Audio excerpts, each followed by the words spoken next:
This world is founded on exploration, a desire to experience something almost extinct. Extreme expeditions, exposing the unknown. This is X-Quest. This is the mighty Yukon, and it ain't frozen at all. So we hear, though, it's good up north in Dawson, so it should be okay, but kind of is a rude awakening when you stand here at the edge of it and go, okay, we're riding on this?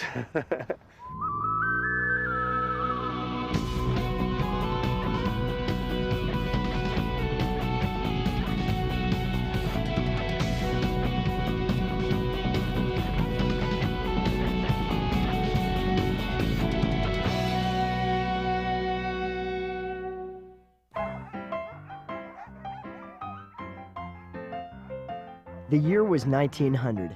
The Klondike Gold Rush was over, and desperate miners were flocking from all over the Northwest to the next big strike in Nome, Alaska. It was early spring when Roadhouse manager Max Hirschberg and a young miner named Ed Jessen decided to head out from Dawson City on their separate journeys to Nome. Thousands had already made the journey along the Yukon River, but these two men chose bicycles for transport, and in doing so, rode into the pages of Gold Rush history. The fact that a guy rode his bicycle across Alaska for 1,400 miles in the middle of winter over 100 years ago on a bike, it's just right there. It grabs it. It's just outrageous, and I thought it'd be pretty neat to do it again. When he said, you want to go, I said, you betcha. We're not out there to make a lot of money. We just love to do it. And we enjoy sharing it with people, too, so. In 2003, 3 outdoor enthusiasts hoped to be the first to recreate the historic rides of Hirschberg and Jessen. Just kind of took a couple of days and made sure everything is in order before we took off, but most of it was already pretty much done. Just had to put the bikes together and load up the food, and off we go.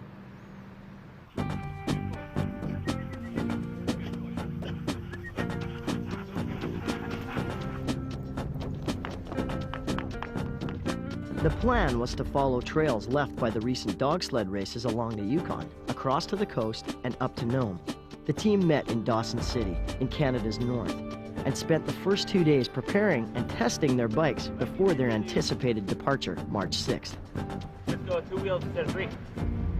So what does it take to get a project like this off the ground? Well, 15 months of hard effort beforehand to do a 2-month trip, really. We're hoping this will be 3 days, but Annie's thinking it might be too little food. 3 days. And Frank thinks it's too much, so it's actually going to be a bit of a hit and miss. I kind of think it's, I think it's a bit shy, too. I think we might need more than that. While an expedition like this can be daunting, planning for it is even more difficult. Juggling a real life and a full-time job and everything else and trying to get trips like this off the ground and staying fit, because you got to be very fit for this stuff, and doing all the other things that are associated with it. You're busy. It's not easy, and it looks like fun and games in some respects, but it's not. Last bit of stuff, and then we're going to be going down the river.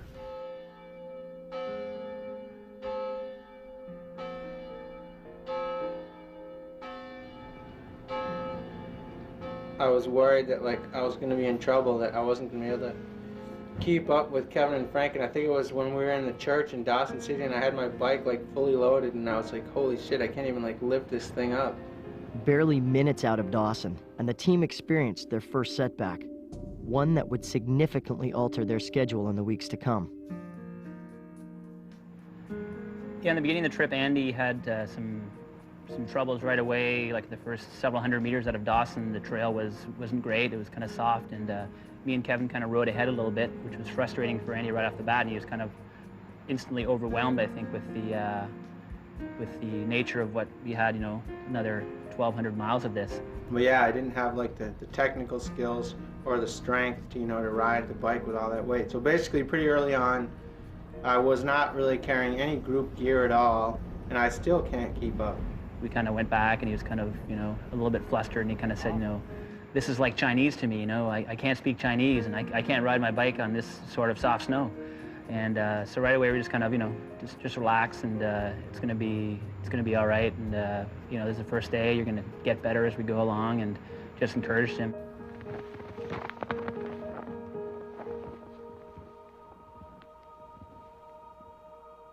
spectacular. It's spectacular. It's beautiful. Look around. Look at the background. 20 miles a day in the Yukon, we'll make it up with 100 a day in Alaska. Exactly. Slog. We love to slog. We love punishment. Kevin, Frank, and Andy had come to know each other through a shared passion for extreme adventure. The irresistible challenge laid down by Jessen and Hirschberg had brought the three friends together on an epic journey. Jumbled ice, and it's nasty. Like big plates of ice just bang up, completely crash up here, and potentially can actually create like this ice dam. We're hearing the trickling of the water, and it's just oozing this big layer, a big lump of ice. But it's kind of suicidal without crampons. We're trying to figure out a way across it.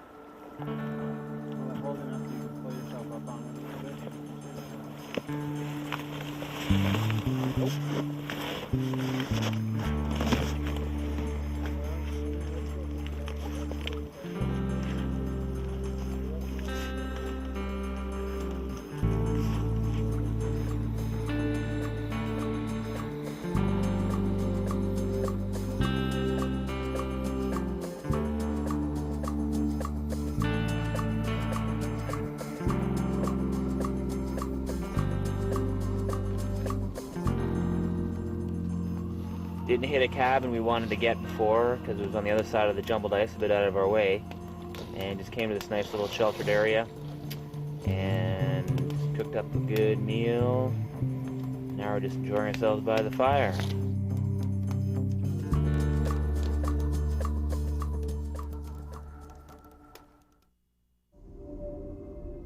In the middle of winter, three extreme cyclists are heading out on an epic journey across Alaska, trying to recreate history.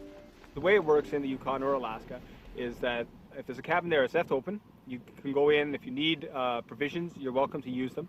If you have sort of a good heart, you leave a bit of cash, which of course we will do. How was camping last night, Kevin? Camping was good. Camping was right here in a nice warm cabin. Hot coffee and food on the stove, and yeah, life's rough. It's minus 34 Celsius out, so it's nippy. Like every morning has kind of felt like this when we've been out. So we know it's going to warm up to probably minus 15 or something today, so it'll be pretty warm. But it's great.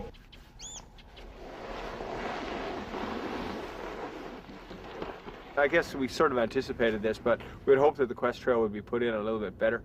And in reality, what Jessen did was he was following on a packed trail, and that's what we're trying to do here. So obviously we're going to have to make and find packed trails, or we just can't move. I mean, it's nonsensical.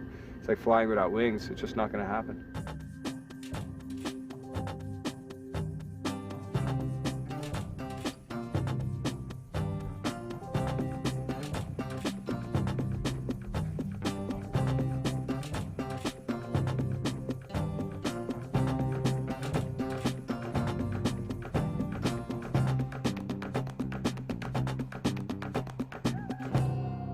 I left at 7 a.m., making the first mail cabin at 11 a.m., had a little lunch, and made the next cabin at 4 p.m.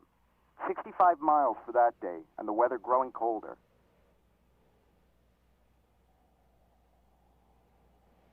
We're plugging away now. We're going from Eagle to Circle, and once again, we seem to be falling into, if we do a 20-mile or even 22-mile day, it's an epic day. We're struggling, and yesterday we rode virtually the entire day, and I think we did 22 miles or something like that. And, you know, we're pretty strong cyclists, and I can't imagine pulling off 65 miles a day. I mean, it seems outlandish. We're rationing our food now, too. We had hoped for 5 days through here. It's probably going to take us 10. Little cabins along the way, like this one had some of the emergency crackers. We immediately ate those. And we're not going to go hungry yet, but maybe the last couple of days we will. We'll see. Boy, I can eat like nothing else. Just eat this damn trip into the ground, I think, you know. It's gonna be us against him. He's gonna wake up one night, the boy's gonna be chewing on my damn arm. He doesn't have an ounce of body fat on him, so every piece of calorie is going to use somehow. But still, his inability to ration did baffle us a bit. Yeah, it'd be very important at that point. But the man lives in the moment all the time. So if he's hungry, he's gonna eat in that moment. They'd shipped their food ahead to various outposts along the trail, but their slow progress meant another 5 or 6 days until they reached their next food drop.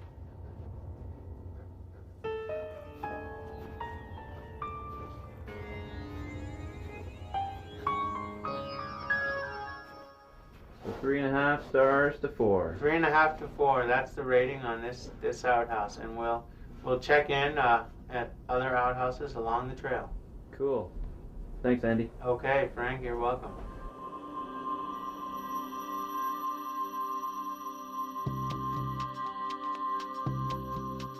Snowed like a foot, and we figured there's nothing left except markers. So we figured we'd be pushing for the next 100 miles. But amazingly, you can imagine that over that period of time, a pack of wolves have used the track and packed down, in effect, just like a dog team would, the track for us. So here we are following this pack of wolves as we ride down the trail.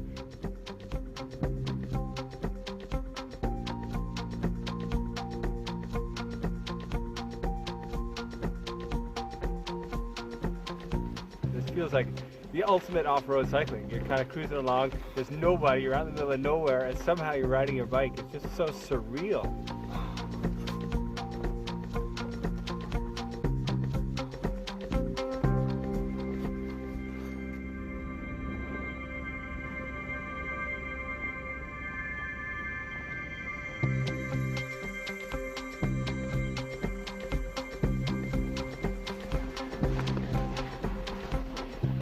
We left Eagle 4 days ago, and it was probably one of the coldest days we've experienced so far. We were going around Eagle Bluff, and the wind was just howling, and the wind was, and the temperature was so cold that any exposed skin would just freeze immediately. We were just desperately moving. We couldn't really stop for seconds. It was just so cold.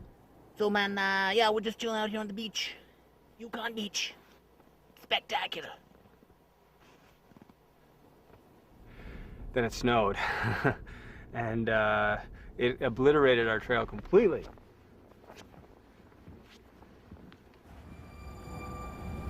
I was coming in this windstorm, and the trail was getting blown in, and I knew you guys were ahead of me, and I knew we were going to make it here to Biedermann's, but I was getting worried because we're still, what, like a long way from Circle. Are we halfway? Maybe we're halfway. And so then when I got here, you guys sandbagged me because you told me that there was like... What did we tell you there was? You told me there was like coffee and coffee creamer, and I was thinking, well... Oh, and candy, Halls, and I was thinking, well, that's not too bad. Actually, so then when I came in here and I saw all those Halls, I was thinking, well, if I just kind of suck slowly on those, that'll get me a long way. It was as if he was given a life, like, stay, of execution. Like, really, he was visibly affected by the food. We got split peas. We got tons of noodles. If we didn't give him anything, I don't think he would have complained. He would have just kind of gnawed his arm off. Yeah, just kept going somehow. I probably got about three pounds down and 1 more pound to go. Breakfast will be done. That should give me some good energy for the trail.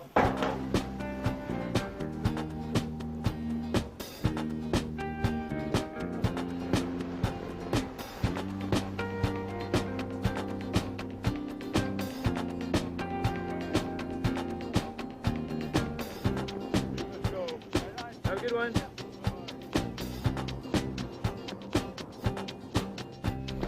So here we are at Slavin's Roadhouse, about 60 miles from Circle on the Yukon River.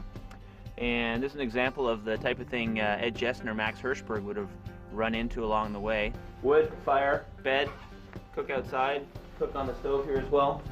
And then upstairs, more of the same. You can see the walls in this one, it's the original wood beams from back around the turn of the century when it was built.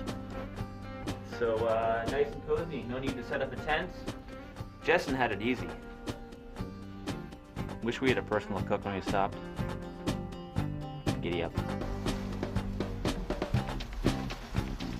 And we're out here on the trail, hard day, vast white emptiness all around you.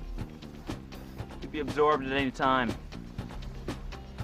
Get through sometimes, need to sing a little bit of ABBA.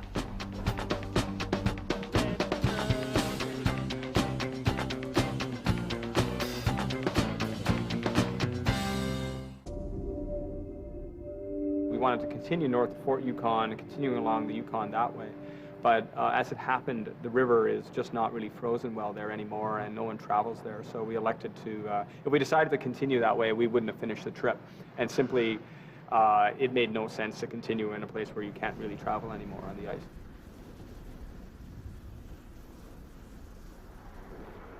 We're just dressed really light, even though it's quite cold, just because you're perspiring so much, grinding up this darn thing. It's like bulletproof ice underneath snow. So it's a little tricky, but yeah, pretty good. Gonna keep hammering. On Alaska's frozen Yukon River, a strange journey is taking place. 3 friends are attempting to cycle from Dawson City to Nome in the dead of winter.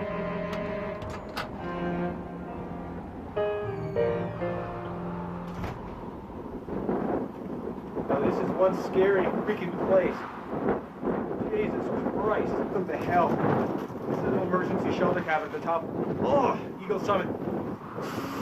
And the wind is just howling up here, so it's actually freezing. And I just was so stupid there coming up. I just had my underwear on and another thing, and I was sweating like crazy on the way up. And then suddenly the wind cut through and it froze solid. And I thought, oh shit, I'll just wait till I get to the top to warm up. And then both my arms froze. And I've never had that happen before. It was freaking me out. I was turning, you know, when you wake up in the middle of the night and your arms all tingling, both arms, it's like, boom, it started to do that.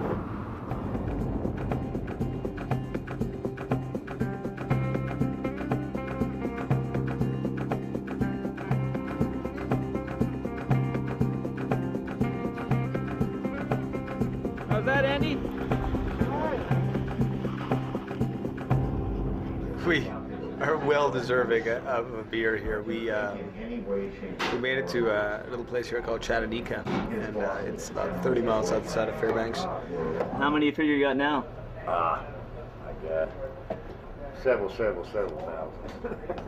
That thing actually work? This actually works. One shot fires off all 3 barrels. Wow.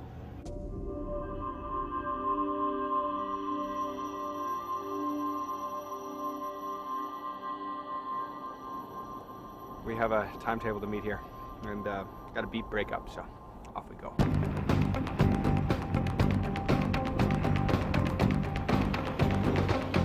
So now we're off the road section, and we're just gonna be grooving down to the Yukon.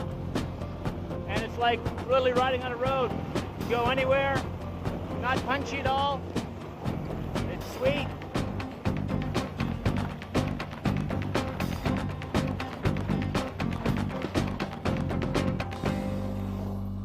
We are in the Big Delta, and it's really kind of cool. It's weird, like almost like a moonscape along here, and we're I guess gonna hit into some better ice again. But I'm kind of having fun on this stuff.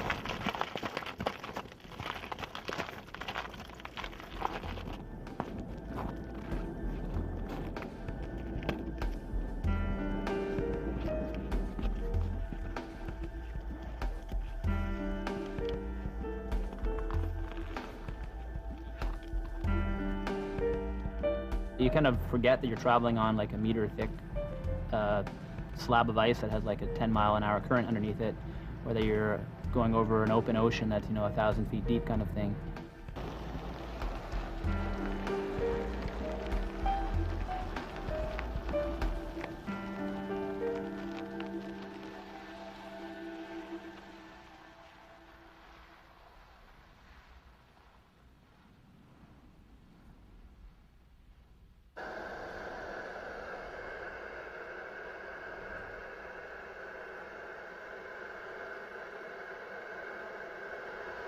Things are heating up here in Woodchopper. Yeah, we'll do lots of hot drinks tonight. Get all fueled up for tomorrow. That motion must actually burn up lots of calories. So maybe it's this. Maybe he's reached the point where, in fact, the eating is burning up as much calories as the actual consuming. So he's reached the perfect plateau. Oh, I think I see him. Awesome. Off in the distance, you can see around the corner. He's coming.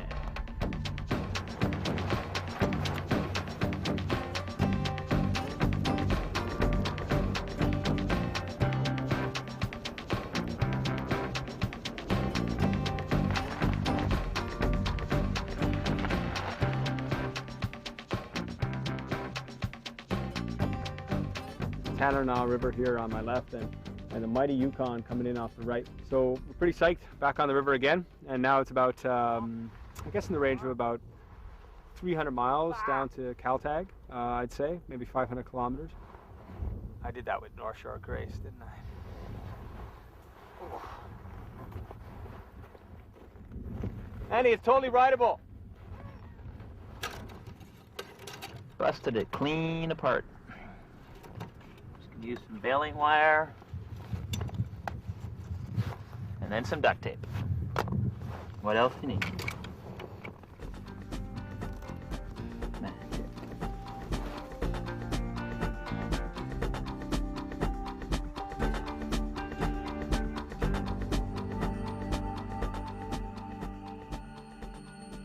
The Alaska moose are actually a whole lot bigger than any moose we've seen before. They supposedly at the shoulder they're 7 feet high, and this is a big guy. They're the one animal out here that you want to keep long distance away from because they're real ornery at this time of year.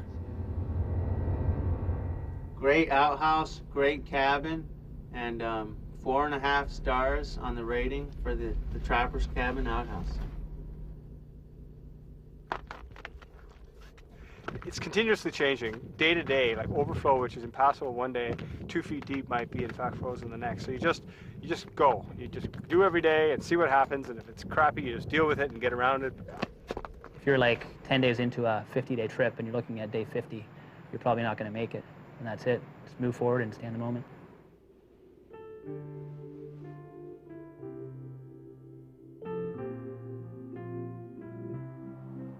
At 12:30, I arrived at Cochran's trading post and store.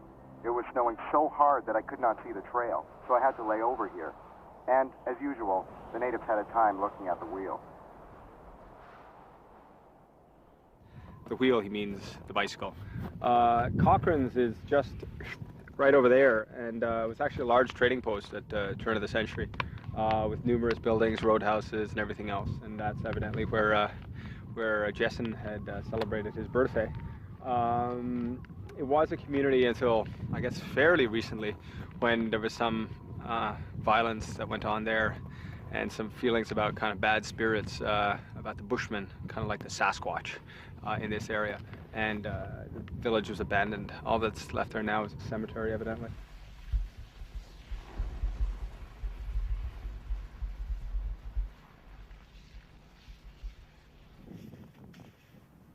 All right, so this is what happens when it gets soft and punchy. Yeah, there's not much you can do about it. You can't ride. At this point, all you can do is push. Otherwise, you're just gonna ride yourself right down to the ground and never get anywhere. So, onward we push. And we thought we could ride this trail fast. How far to go? 14 miles to go. And 2 miles an hour. I don't even want to think about it. Off we go.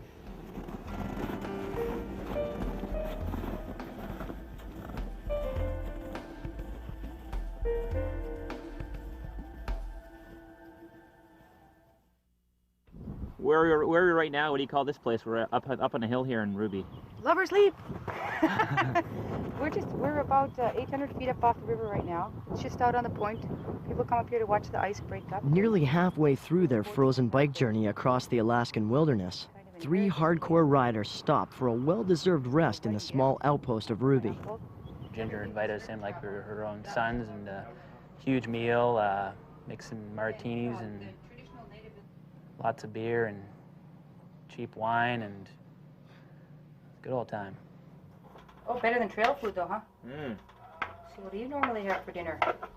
Some semblance of freeze-dried pasta. Ruby, #1 for me. If you're going with the star ratings, this is my 5-star village on the trip. Heading out to Galena, and we're hoping that we can do that effectively. We don't know what the trail's going to be like. It seems to be all over the place. We're hoping it's better now, but it was really bad coming in here, so, or not really bad, but bad enough.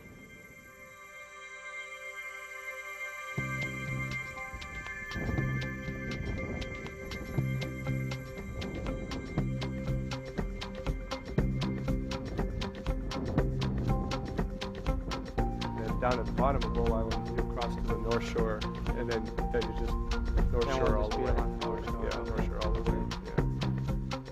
Yeah. If I came upon those guys and they had their down on it, that meant, like, you know, that they had been kind of waiting for a while. Took out my foaming, and I started snoring there a second ago. It's kind of nice. Any sign? Nada.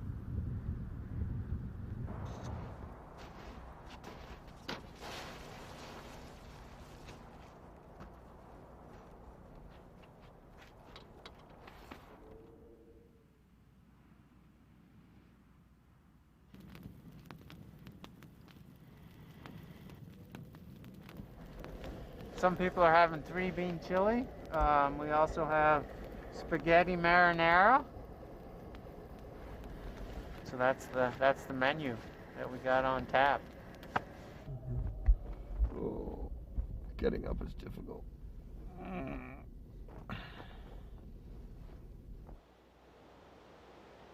250 miles further on, I arrived at Mulatto. A Jesuit priest met me outside of his home and invited me to stay with him overnight. Next day, he took me to his workshop and fashioned a new pedal for my bicycle out of galvanized sheet metal. Luckily, I had extra bolts I bought at Tananoff, for he had none. This pedal lasted until I reached Nome. This is an excerpt from the diary of Max Hirschberg, and it's interesting because Mulatto itself is one of the oldest communities in this region because it was actually a Russian trading post. And it's mentioned both in Hirschberg's and in Jessen's diary as sort of important stopping points along the way. And we're actually just moving through here today, kind of like what those guys did. We're stopping by and we've met some really interesting people along the way. We actually were coming up the trail and met Edward G. Demosky, and he's sort of an elder in this village. And he was coming from Kayakuk, being taken from Kayakuk back to Mulatto. And he shared with us a story about how his grandmother saw these guys actually riding their bikes. The bikers, because there was gold rush in Nome, and they went down this month.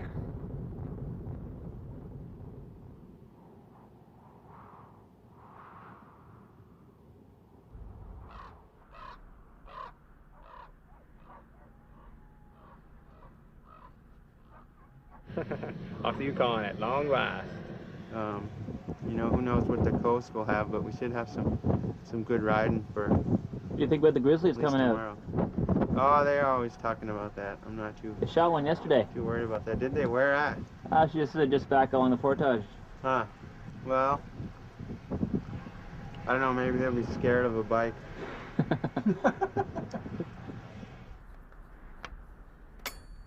Right now they're on really low pressure, so for the really soft conditions, that just allows us to get as much float as possible. But now the trail is a bit harder up here, so we're going to inflate it up a bit and hopefully go a little faster.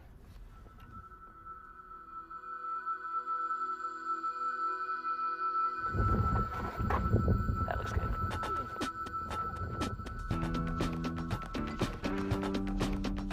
The rivers are starting to open up, just south of Galena, just where we had passed like a couple of days ago. The river opened right where we went over.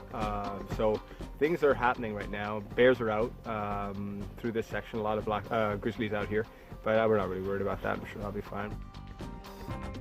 The team was literally on thin ice and unsure if they could make it to Nome in time. In many cases, it was only a day or two after their passage that the warming weather caused the ice to melt away and start breaking up. So it's a good place here, though, in this little valley. It's kind of a height of land, and there's a fabulous echo. Yellow!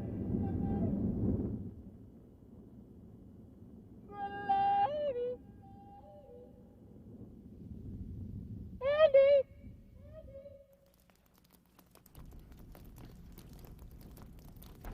Let's have some fun. Nothing better than a cold, rainy day to have a good time. 0 degrees. Whoa.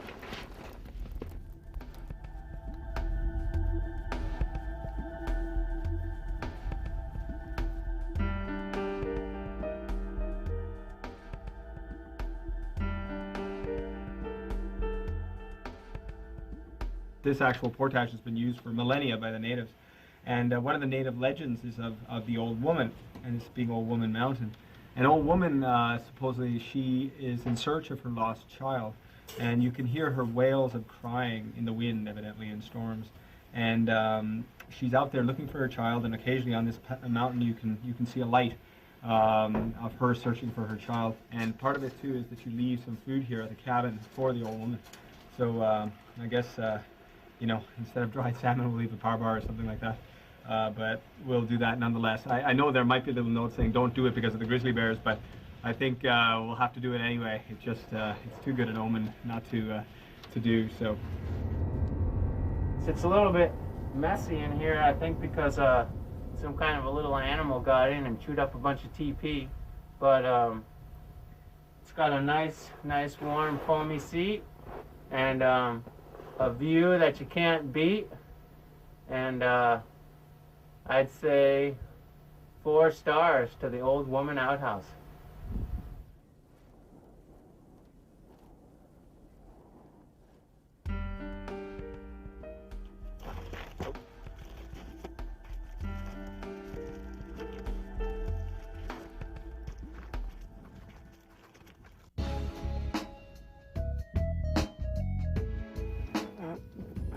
We got overflow here, and we look like we are going out for our dance party. Look at this, I look like a speed skier. In the twilight of an Alaskan winter, things are starting to heat up for a team of adventure cyclists on a quest to ride into the history books. These garbage bags don't work at all.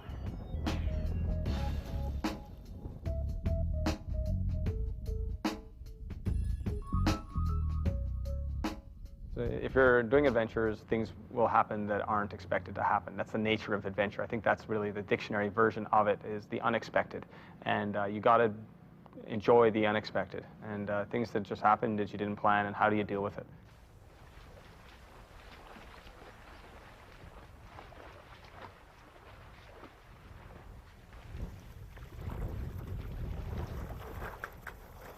How's that, Andy? Not too bad. Not as cold as the other ones. Just pure mush up to, I don't know where, the last 12 hours. We ran the West Coast Trail in a record summer the first year. We kind of met each other in 10 hours. And then since then, he's done his thing and I've done my thing. We went to Java together. And so I know Kevin through a lot of expeditions. And we've done a lot of things together. We live about 3 blocks away from each other. And we're best of friends.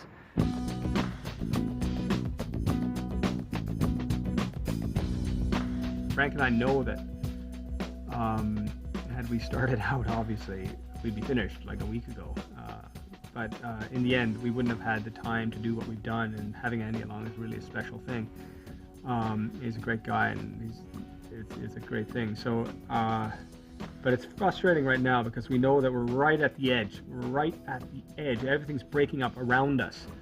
And it's a question of a day. I mean, this river was good yesterday, now it's gone to craps, and it seems like Nome, something which was so accessible, is becoming almost unrealistic. But we're gonna do it, damn it, no matter what we do. We'll just bolt there.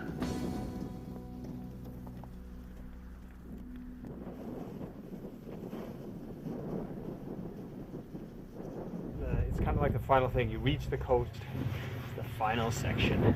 So I'm psyched. Yeah, as long as it's not storming, the coast is a nice place to be.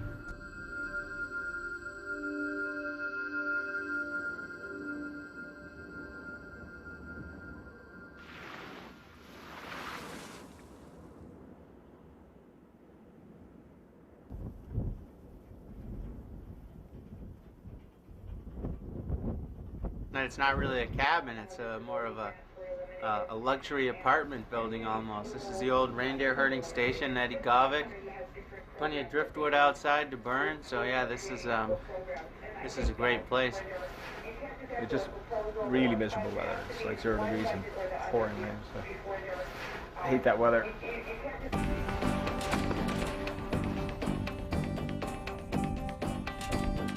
So we're basically following that beach the whole way along. We're hoping maybe we can ride down the steep stuff just because we have a bit of momentum.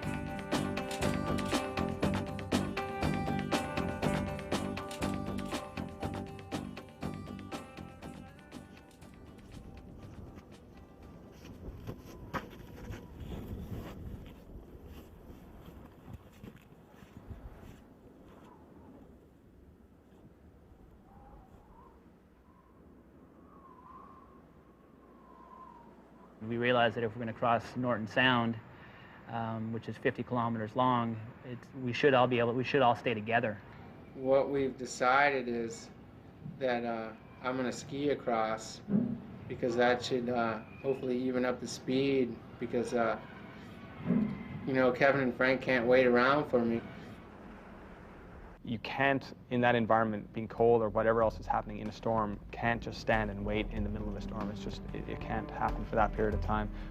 So purely for safety reasons and for the success of the expedition, he went on skis for about 4 or 5 days. And in hindsight, I think it might have made the difference between the success and failure. Ooh.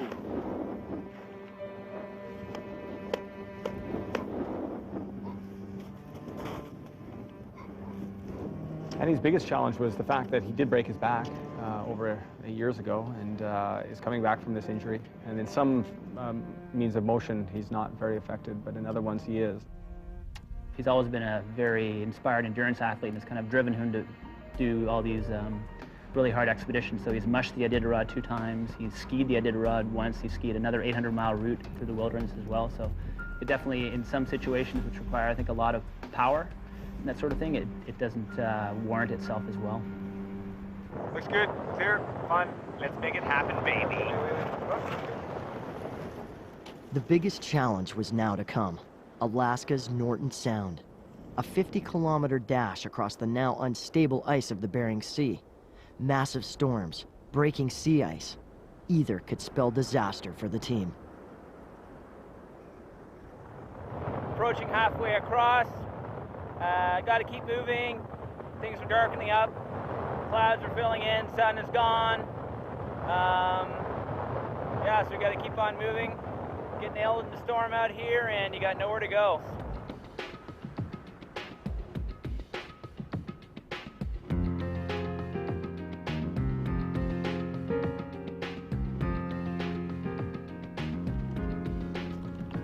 We're making our way to Nome. We're probably only 150 or 60 miles from Nome, and the weather looks pretty good. I mean, it's, you know, it's starting to be the middle of the day now, but it's snowing a little bit.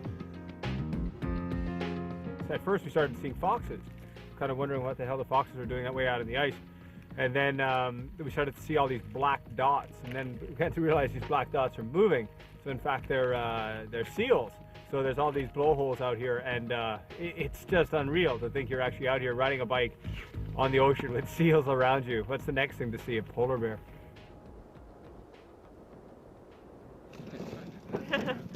My friends Chris and Robin came up to meet us. They brought us lots of great food, and they made these signs, and we're on our way to Elam. We can't take this to be too accurate. Close enough, though. Close enough.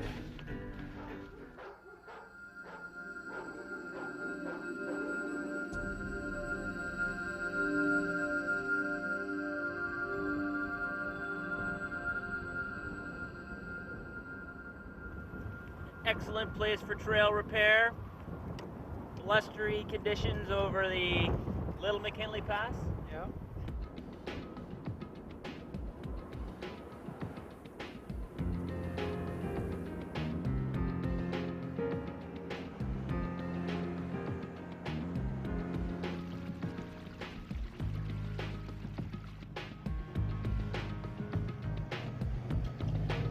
It was quite amazing.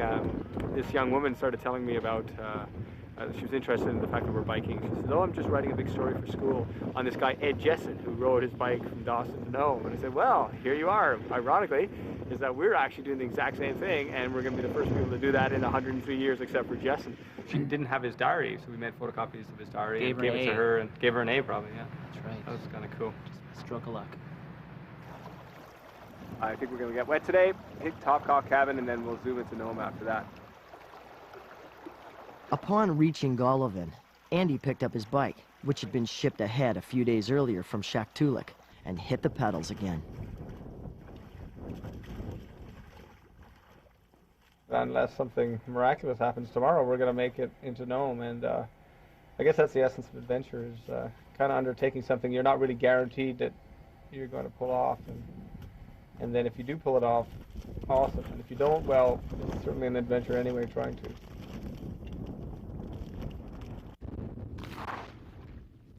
And I think that good old Jessen and Hirschberg were mad.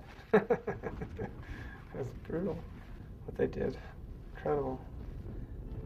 They're tougher than me, I can tell you.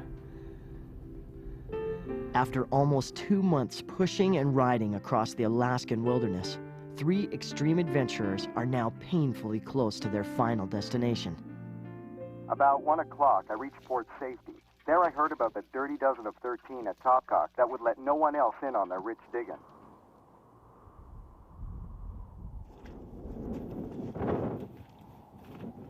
This is a Topcock cabin. We're basically 50 miles outside of Nome now.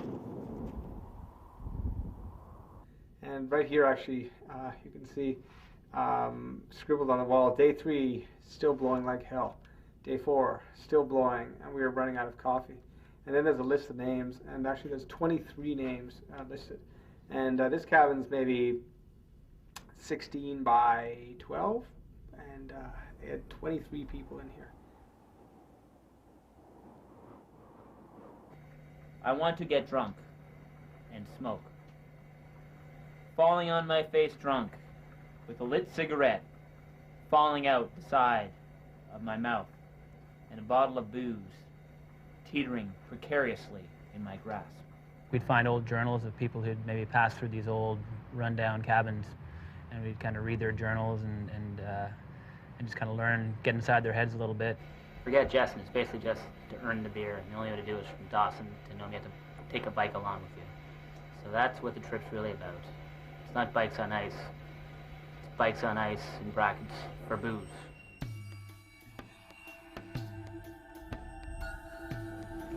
It's 2:30 in the morning, and we figure we'll get a really early start because the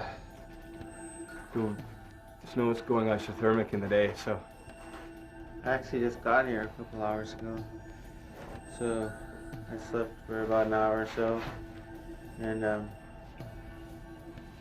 so right now I'm just kind of trying to wake up and think about getting ready. And We just go so slowly when we're pushing that it would take us probably 4 days to get to Nome.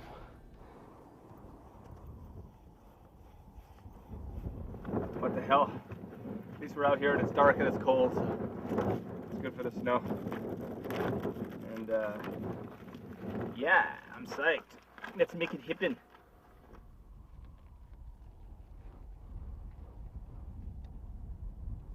We left about, I guess about an hour and a half ago from the cabin. We've been here for about half an hour waiting, so getting a little bit nervous. Maybe something went wrong, but I don't think so. At port safety, I had a good lunch, rested, and then bowed my neck for a run into Nome and arrived there at 4 p.m. March 29th. Hirschberg seems concise in the sense that it describes the things we were experiencing, and it took him 2.5 months, and he was an experienced cyclist before he did it. Jessen had never ridden a bike before, just learned how to do it, did it in 30 days, and it just seems amazing, too amazing. But maybe not, maybe he did do it. I really can't say for sure.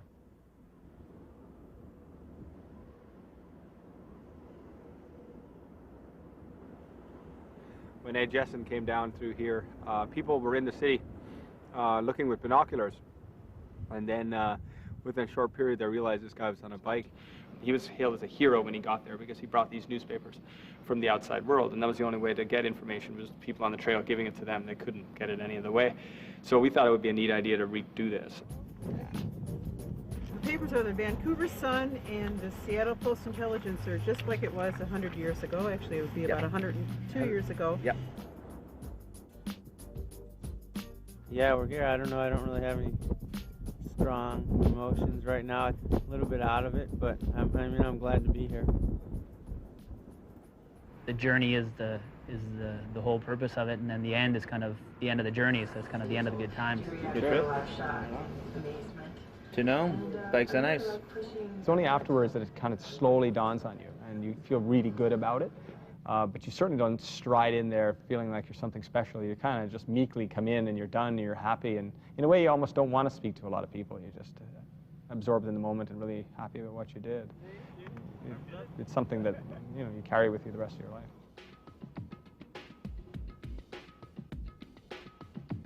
49 days, 103 years. The goal this time was not Nome itself, but the journey. No one waited for their arrival. No fanfare was made. But they had done it. Together. High five. All right, guys. That's awesome. All right. Anything else to say? Anyone else?